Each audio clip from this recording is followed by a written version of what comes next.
bridge to get for those houses to get from the pavement, as it were, by the edge of West Wycombe Road to get over to their houses.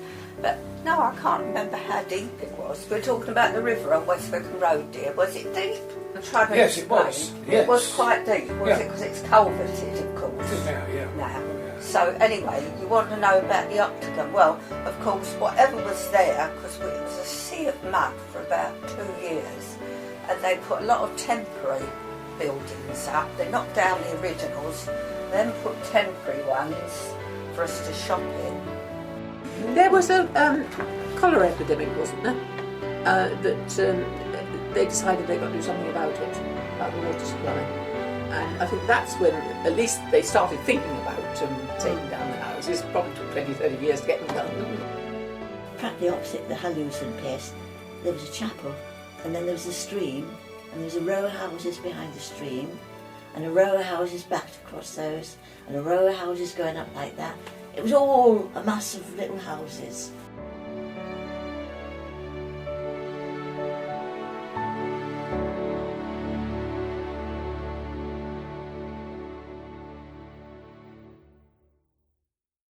In White Hart Street, where the chapel was, there was a lane there went down to nowhere.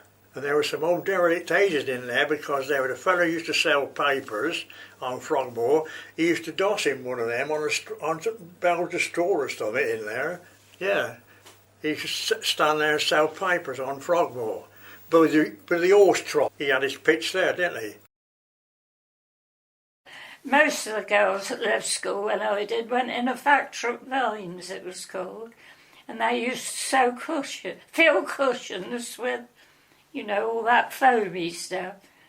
And Mum took me down and asked about a job, and they said they'd let me know.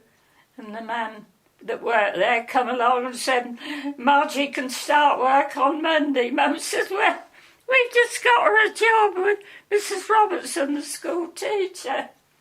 I didn't know which one to have, but I chose the teaching one. I used to go around the back somewhere, and there was a little row of houses, and there couldn't have been any water on because the houses were tiny, and they had to. The son had to go and wash in the wash house. They had to take his water with him. Oh, yeah.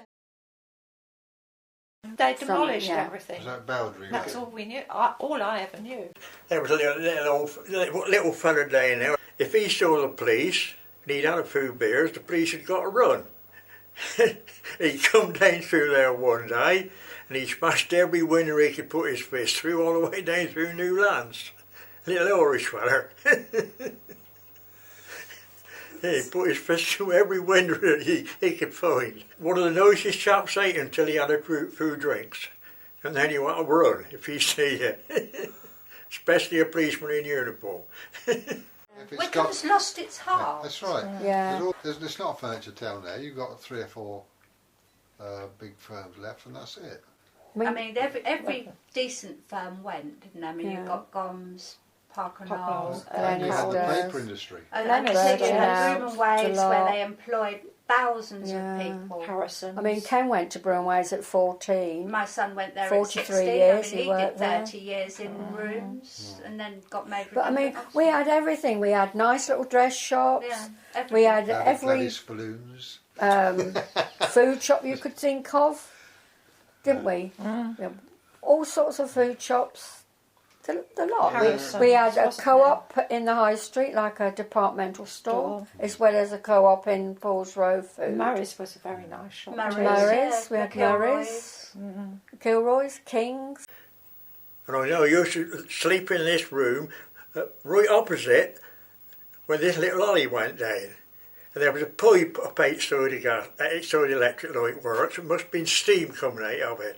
You could lay in bed and you could count 1, 2, 3, 4, 5, puff. 1, 2, 3, 4, 5, puff. The steam coming at the top of the pipe. To know what it was, but that's what used to happen. and they put the culverts in, which went from what was then Norman Reeves on the corner of Bridge Street all the way down. If you stand on Queen Alexandra Road Bridge and look down just by the Liberal Club there, you can see the end of the culvert there. There were some issues about doing all this thing because it had, because of the nature of the stream itself, it didn't have a lot of fall in it, right? So it had just enough for it actually to work properly. And that was all hydraulic engineering and all that sort of jazz. And it's my part of the Borough Engineers Department, because we were the main drainage division. We got involved with the main drainage side of it. To say you went to church on Sunday, always went to church on Sunday. As a child. And Sunday school, they were very and good. guides, things like I that. belonged to the girls' training corps, GTC. I mean, I didn't learn to dance because it didn't interest me, but Yeah, you all learned to dance. Yeah, we learned to dance. I went to sheriffs. My I'd dad rather paid have for me been to go to playing hockey. sheriffs. Yeah. But we were safe to go up in the park and play in the Yeah, park. we did. We just Do you know what? During the war, I could come out of the British Legion dance, or when Ken had gone abroad by then, and I could walk all the way home on my own without Yes. being worried. Yeah.